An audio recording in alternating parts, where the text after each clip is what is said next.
Hi friends, ఈరోజు మళ్ళీ మీకోసం ఇంకో పచ్చడితో వచ్చేసాను. ఆ పచ్చడి ఏంటో వీడియోలో క్లియర్గా వివరించి చూపించి చెప్తాను.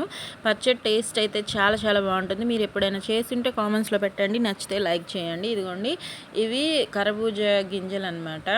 గింజలు దోసకాయ విత్తనాలతో కూడా చేసుకోవచ్చు. కర్బూజా విత్తనాలు ఇవి కడిగినవి అనమాట. ఇలా ఉన్నప్పుడు వీటిని లైట్గా ఫ్రై చేసుకుంటున్నాను డ్రైగా.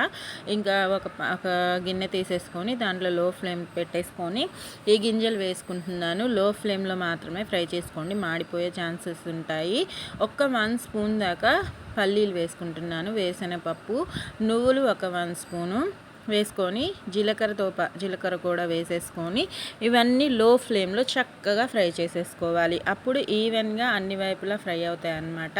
పల్లీలు, మనం వేసుకున్న నువ్వులు, జీలకర్ర, ఈ దోసకాయ విత్తనాలు అన్నీ ఈవెన్గా ఫ్రై అవుతాయి అన్నమాట. ఇంకా వాటిని ఫ్రై చేసి పక్కన పెట్టుకున్నాను. ఒక 100 గ్రామ్స్ దాకా పచ్చిమిర్చి కంపల్సరీ తీసుకుంటాను. మా ఇంట్లో వాళ్ళు తినేదాన్ని బట్టి 100 గ్రామ్స్ పచ్చిమిర్చి తీసేసుకొని లో ఫ్లేమ్లోనే ఫ్రై చేసుకుంటున్నాను. దాంతోపాటు టొమాటోస్ ఒక 7 తీసుకున్నాను. ఇవి చిన్న సైజులో ఉన్నాయి కాబట్టి 7 టొమాటోస్ తీసుకున్నాను అనమాట. అవి కూడా 4 బద్దలుగా చేసుకొని దీనిలోనే కట్ చేసి వేసేసుకుంటున్నాను. ఇంకా ఆ టొమాటోస్ కట్ చేసి వేసాక అప్పుడు నేను ఆయిల్ వేసుకుంటాను. ఆయిల్ ఒక 5 స్పూన్స్ దాకా వేసుకుంటున్నాను, చిన్న స్పూన్ తోటే. ఇదిగోండి, టొమాటోస్ వేసేసుకొని 5 స్పూన్స్ ఆయిల్ వేసుకొని మూత పెట్టి లో ఫ్లేమ్లో మగ్గించుకుంటాను.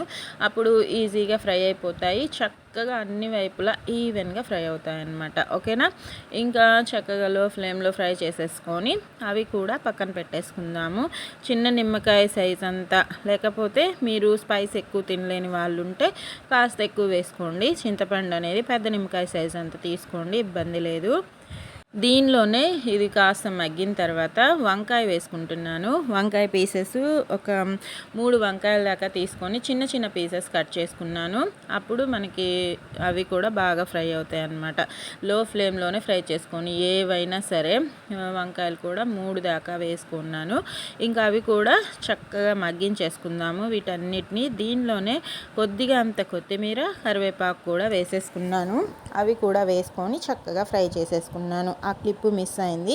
అన్నీ ఫ్రై అయిన తర్వాత పక్కన పెట్టేసుకొని ముందుగా రోట్లో మనం ఫ్రై చేసి పెట్టుకున్నాం కదా, పల్లీలు, నువ్వులు, దోసకాయ విత్తనాలు, జీలకర్ర, ఇవన్నీ వాటిని నలిగేదాకా దంచేసుకుందాము. మీరు నలగలేదు అనుకుంటే మిక్సీలో పట్టేసుకోండి. ఈ పౌడర్ని మాత్రము మిక్సీలో పట్టుకున్నా బాగానే ఉంటుంది. అంటే పచ్చడిని మొత్తాన్ని కాదు, ఈ పౌడర్ దాకా మిక్సీ పట్టుకుంటే సరిపోతుంది. నేనైతే రోట్లోనే దంచుకున్నాను, టేస్టీగా ఉంటుంది కాబట్టి. ఇవి నలిగిన తర్వాత వెల్లుల్లి ఒక హాఫ్ గర్భం అంతా వేసేసుకుంటున్నాను, గర్భంలో సగం అన్నమాట. ఇంకా ఇవి దాంతోపాటు మనం ఫ్రై చేసి పెట్టుకున్న కొత్తిమీర, కరివేపాకు, పచ్చిమిర్చి, వంకాయ ముక్కల్ని ముందుగా వేసుకొని చక్కగా దంచేసుకుంటున్నాను నలిగేంత వరకు. అవి దంచుకున్న తర్వాత టొమాటోస్ని కూడా వేసుకొని బాగా నలిగేంత వరకు దంచుకోండి. ఈ టైంలోనే మనం నానబెట్టుకున్న చింతపండుని వేసుకుందాము. వాటర్ వేసి నానబెట్టుకున్నాను అనమాట. మెత్తగా అయితే నలగడానికి ఈజీ అవుతుంది, ఇంకా బాగుంటుంది పచ్చడిలో దంచుకుంటే. ఇంకా అది బాగా నలిగింది అనుకున్న తర్వాత దానిలోనే ఇంకా మనం ఫ్రై చేసి పెట్టుకున్న టొమాటోస్ని కూడా వేసుకొని చక్కగా దంచేసుకుందాము. ఇదిగోండి, ఇలా బాగా నలిగేంత వరకు దంచుకోండి, అప్పుడు బాగుంటుంది. ఓకేనా? ఇంకా ఈ పచ్చడి మీరు ఎప్పుడైనా తినుంటే కామెంట్స్లో పెట్టండి. నా పచ్చడి అయితే చాలా యమ్మీగా ఉంటుంది. మా పిల్లలు కూడా ఇష్టంగా తిన్నారు. ఎప్పుడు ఒకేలాంటివి కాకుండా ఇలా డిఫరెంట్గా చేసి పెడుతూ ఉండండి. మీరు తినండి, ఆరోగ్యంగా ఉండండి. ఓకేనా? టమాటో నలిగింది అనుకున్న తర్వాత ఫైనల్గా ఉల్లిపాయ వేసుకుంటున్నాను. నాకైతే ఉల్లిపాయ చాలా ఇష్టం. మీకు ఇష్టం లేకపోతే స్కిప్ చేయొచ్చు, ఇబ్బంది లేదు. ఓకేనా? ఒక పెద్ద ఉల్లిపాయని ఇలా చిన్న చిన్న 4 బద్దలుగా చేసుకొని చక్కగా బద్దలుగా దంచేసుకున్నాను. పచ్చడి అయితే రెడీ అయిపోయింది. మీకు కూడా నచ్చుతుంది, ట్రై చేయండి ఫ్రెండ్స్. ఎప్పుడు ఒకేలా కాకుండా ఆరోగ్యంగా తినండి, సంతోషంగా ఉండండి. ఇంకా మరిన్ని వీడియోస్తో మీ ముందుకు వచ్చేస్తాను, మీ ఝాన్సీ రాణి.